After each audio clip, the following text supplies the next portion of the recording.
चमनपुर गांव में हरी अपनी पत्नी आरती के साथ रहता था। हरी के आंगन में कुछ फूल रोज लगते। हरी उन फूलों को तोड़कर कहीं मंदिर के बाहर बेच देता तो कभी सजावट के कामों के लिए बेचने जाता। ऐसे ही हरी के घर का गुजारा होता।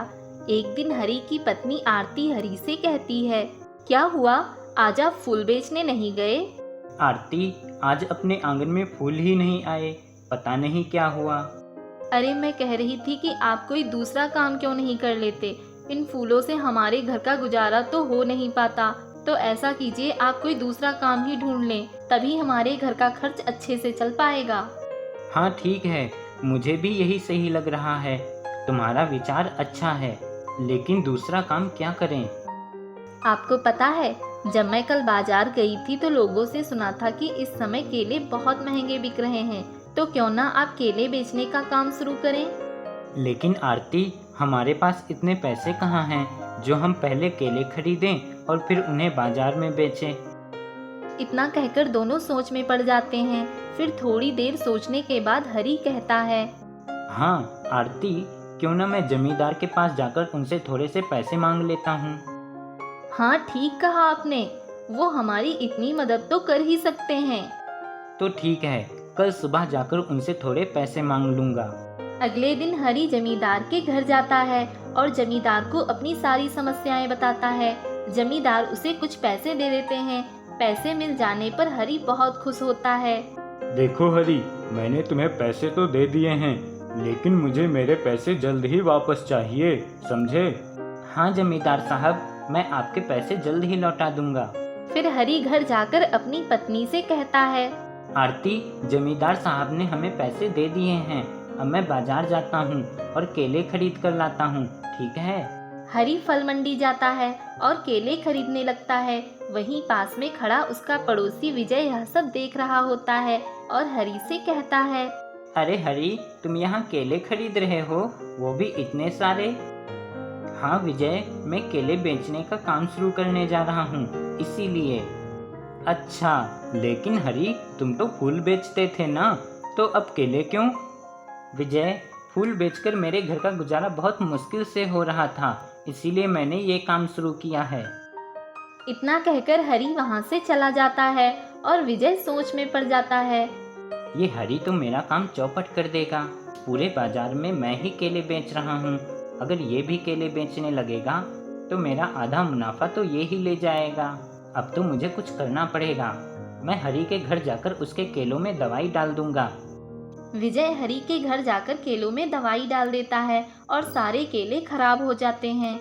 हरी जब उन केलों को बेचने के लिए बाजार जा रहा होता है तो वह देखता है कि उसके सारे केले खराब हो गए हैं। अरे, ये सारे केले खराब कैसे हो गए? मैं इन्हें कल ही तो लेकर आया था। अरे, ऐसा कैसे हो सकता है? मैंने तो इन्हें अच्छे से रखा था।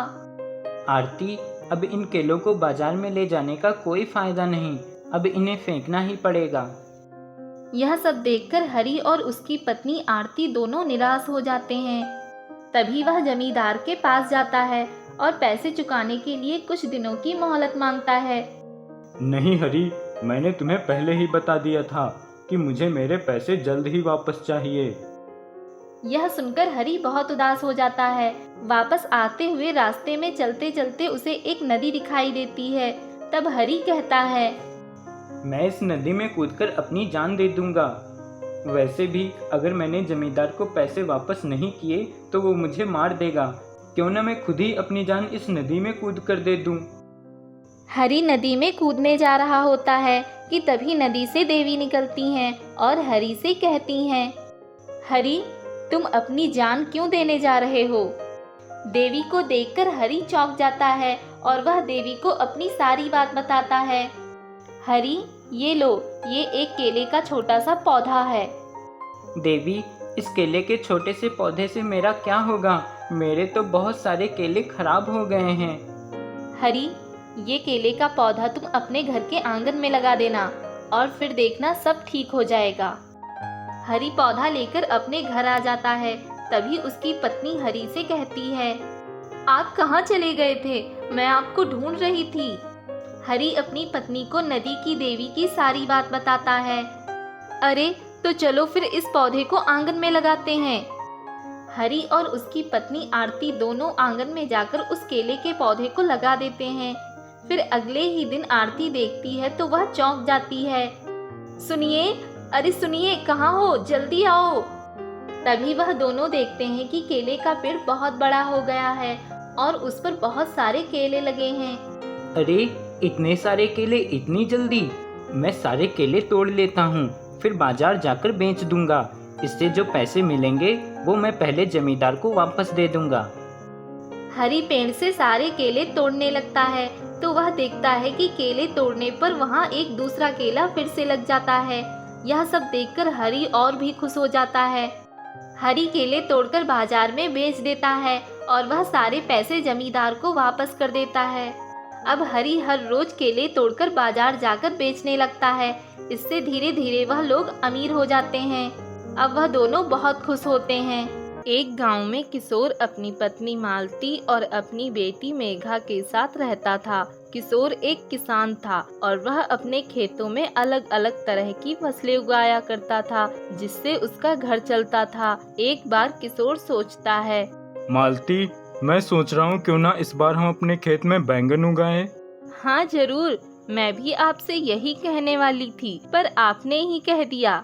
तो फिर ठीक है, तुम्हारी और मेरी जब एक ही इच्छा है तो हम इस बार अपने खेत में बैंगन ही उगाएंगे। फिर किशोर इस बार अपने खेत में बैंगन उगाता है। जल्द ही किशोर के बैंगन अच्छे से तैयार हो जाते हैं और पूरा खेत बैंगन से भर जाता है। अपने खेत में खूब सारे बैंगन देखकर किशोर और मालती बहुत खुश होते हैं। खुश होकर किशोर मालती से कहता है, हमारे खेत में बैंगन की फसल तो बहुत अच्छी हुई है। मैं तो सोच रहा हूँ इस बार हम अपनी बेटी को उसके जन्मदिन पर सोने की चूड़ियाँ देंगे। हाँ, आप बिल्कुल ठीक कह रहे हो। हमारी बेटी को हम उसके जन्मदिन पर सोने की चूड़ियाँ देंगे। आप ऐसा करना, कल बाजार जाकर सारे बैंगन बेच आना। हाँ मालती, तुम ठीक कह रही हो। यदि ज्यादा दिनों तक बैंगन लगे रहे तो वह खराब होने लगेंगे। मैं कल ही बाजार जाकर सारे बैंगन बेच आऊंगा। यह सोचकर किशोर अगले दिन जब बैंगन तोड़ने खेत पर जाता है तो किशोर काफी ज्यादा हैरान हो जाता है, क्योंकि उसके सारे बैंगन में कीड़े लग गए थे, जिसकी वजह से उसके सारे बैंगन खराब हो गए थे। यह देखकर किशोर काफी ज्यादा उदास हो जाता है। अरे ये क्या हो गया? मैं तो सोच रहा था इस बार बैंगन की फसल बहुत अच्छी हुई है, पर या तो सारे खराब हैं। अब मैं क्या करूं? मुझे तो कुछ समझ नहीं आ रहा है। अब मैं अपनी बेटी को कैसे सोने की चूड़ियां बनवा कर दूंगा? किशोर उदास होकर घर पर आ जाता है। किशोर को देखकर मालती अपने पति किशोर से कहती है, क्या हुआ? आप इतने उदास क्यों लग रहे हैं? आप तो खेतों में बैंगन तोड़ने गए थे, तो फिर यहाँ पर कैसे आ गए? क्या बाजार में आप बैंगन बेच आए?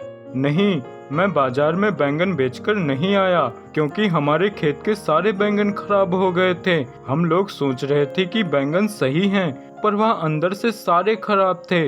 मालती, इस बार हमें फसल में नुकसान हो गया है।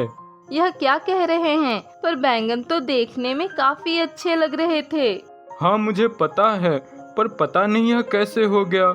मेरी तो कुछ समझ में नहीं आ रहा है। इस बार तो हमारी पूरी फसल खराब हो गई। अब मैं अपनी बेटी की सोने की चूड़ियाँ कैसे बनवा पाऊंगा?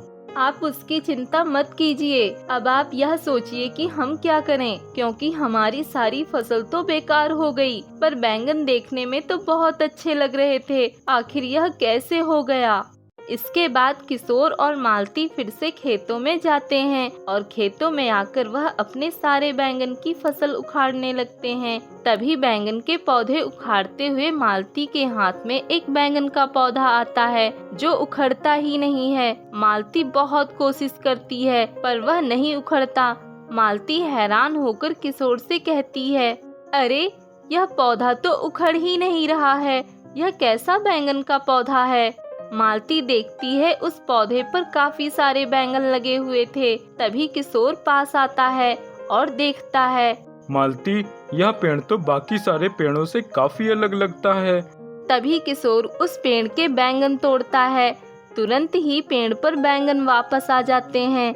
यह देखकर दोनों काफी ज्यादा हैरान हो जाते हैं और किशोर अपनी पत्नी मालती से कहता है, अरे यह कैसे हो रहा है? मैं तो इस पेड़ से बैंगन तोड़ चुका था, फिर यह बैंगन वापस कहाँ से आ गए? मुझे तो ऐसा लगता है कि यह एक जादुई बैंगन का पेड़ है। हाँ, आप एकदम ठीक कह रहे हैं। अच्छा, आप एक बार फिर तोड़कर देखें। तभी किशोर फिर से बैंगन तोड़ता है। किशोर के बैंगन तोड़ते ही उस पर फिर से बैंगन लग जाते हैं। यह देखकर वह लोग काफी ज्यादा खुश हो जाते हैं और वे उस पेड़ से बहुत सारे बैंगन तोड़ लेते हैं। इस पर मालती किशोर से कहती है, अरे हमें तो पता ही नहीं था कि हमारे पौधे में एक जादुई बैंगन का पौधा भी है। अब हम लोगों को कभी भी दुखी रहने की जरूरत नहीं है, क्योंकि यह जादुई बैंगन का पौधा हम लोगों को काफी ज्यादा बैंगन देता रहेगा। हाँ, तुम ठीक कह रही हो, और अब हम अपनी बेटी के लिए सोने की चूड़ियाँ भी बनवा सकेंगे। तभी वहाँ से रेनू नाम की एक औरत गुजरती है और जब वह इतने सारे बैंगनों को देखती है तो वह उन दोनों से कहती है, अरे तुम लोगों के खेतों में इतने सारे बैंगन कैसे निकल आए? इस बार हमारे खेत के तो सारे बैंगन खराब हो गए। हाँ, तुम एकदम ठीक कह रही हो। इस बार तो हमारे खेत के भी बैंगन खराब हो गए थे, पर यह तो भगवान का चमत्कार है, जिस वजह से हम लोगों के खेतों में इतने सारे बैंगन निकल आए। वह कैसे? मैं कुछ समझी नहीं। इसके बाद मालती रेनू को सब कुछ बता देती है। मालती की बात सुनकर रेनू काफी ज्यादा खुश हो जाती है और वह उन दोनों से कहती है, अरे यह बैंगन का पेड़ तो झटका देता है। अभी मैंने इसे छुआ तो मुझे झटका लग गया। यह सुनकर वे दोनों खुश हो जाते हैं और मालती रेनू से कहती है, यह जरूर इसी पेड़ का चमत्कार है। यह जादुई बैंगन का पेड़ सिर्फ हम लोगों के लिए ही है। यदि इसे कोई दूसरा छुएगा तो यह उन लोगों को झटका ही मारेगा। इसके बाद रेनू वहाँ से चली जाती है और किशोर बाजार में जाकर उन सारे बैंगन को बेच आता है और अपनी बेटी के लिए सोने की चूड़ियाँ बनवा लाता है। इसके बाद वो लोग घर पर आ जाते हैं तो मेघा दौड़कर अपने माता पिता के पास आती है और अपने पिता से कहती है, आप मेरे लिए क्या लेकर आए हो? मैं आपका कब से इंतजार कर रही थी। आप लोग बिना बताए कहाँ चले गए थे? बेटी, मैं तुम्हारे लिए बाजार से सोने की चूड़ियाँ लेने गया था। देखो, मैं तुम्हारे लिए कितनी अच्छी सोने की चूड़ियाँ लाया हूँ। और यह कहकर वह अपनी बेटी को सोने की चूड़ियाँ दे देता है।